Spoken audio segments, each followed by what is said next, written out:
Salam sejahtera buat kita semua, puji Tuhan. Hari ini kita akan belajar dari kata bersemangat yang ditulis di dalam Alkitab. Amsal pasal 18 ayatnya yang ke-14. Orang yang bersemangat dapat menanggung penderitaannya. Tetapi siapa akan memulihkan semangat yang patah? Puji Tuhan, setelah kita membaca Amsal pasal 18 ayat 14 ini, maka kita akan jumpai ada kata bersemangat. Dan ayat ini memberikan pengertian bahwa orang yang bersemangat akan bertahan dalam penderitaan. Dan orang yang bersemangat, ia akan maju dan maju terus. Dan orang-orang yang bersemangat yang tadinya tak berdaya lagi, menjadi berdaya kembali dan menjadi kuat. Dan orang yang bersemangat atau excited tidak butuh kepintaran, sekalipun orang pintar itu sangat penting. Dan orang yang bersemangat tidak butuh harus jadi kaya dulu atau banyak harta dulu baru ada semangat. Tetapi yang dibutuhkan oleh orang yang bersemangat adalah antusias, minat atau gairah dan energi untuk dapat meraihnya. Contoh, ada kurang lebih 3 tahun COVID-19 melanda negeri kita. Berapa banyak yang meninggal akibat corona dan hilang semangat. Apalagi kalau sudah masuk di ruang isolasi dan tidak ada satu orang pun atau keluarga yang akan beri semangat kepada pasien yang sedang diisolasi, sedang sakit corona. Dan faktanya ada baru 1 hari atau 2 hari langsung meninggal.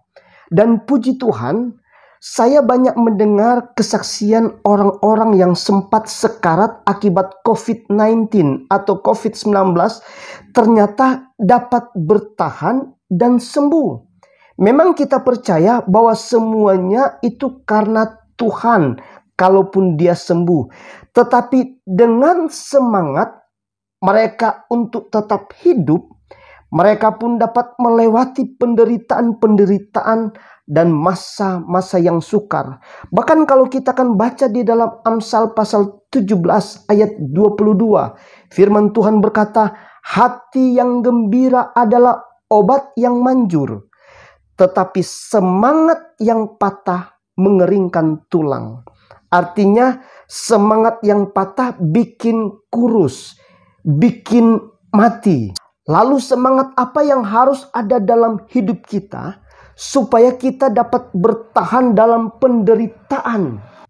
Supaya kita akan maju dan maju terus. Yang pertama adalah semangat akan kebenaran. Matius 5 ayat 6. Firman Tuhan berkata, berbahagialah orang yang lapar dan haus akan kebenaran, karena mereka akan dipuaskan. Puji Tuhan. Jadi dalam hidup kekristenan kita harus ada semangat akan kebenaran.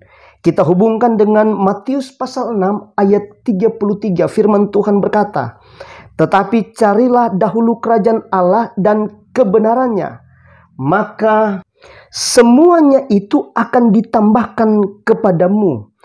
Ayat ini artinya Yesus sedang ajar kepada kita supaya dalam kehidupan kita ini janganlah fokus pada penambahan kekayaan dan khawatir akan hari depan kita, melainkan fokuslah pada mencari kerajaan Allah dan kebenarannya.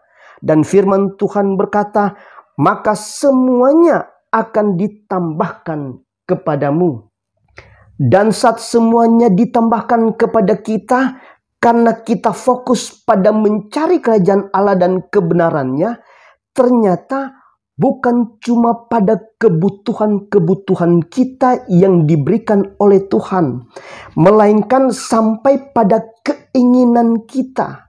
Yang penting kita fokus pada mencari kerajaan Allah dan kebenarannya.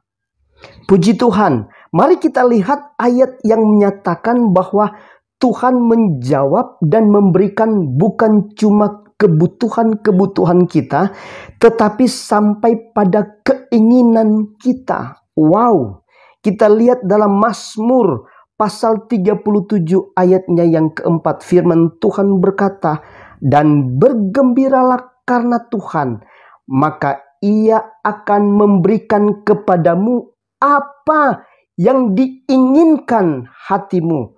Amin. Jadi sedangkan keinginan hati Tuhan berikan, apalagi yang jadi kebutuhan kita. Memang benar Tuhan akan menjawab sesuai dengan kebutuhan kita.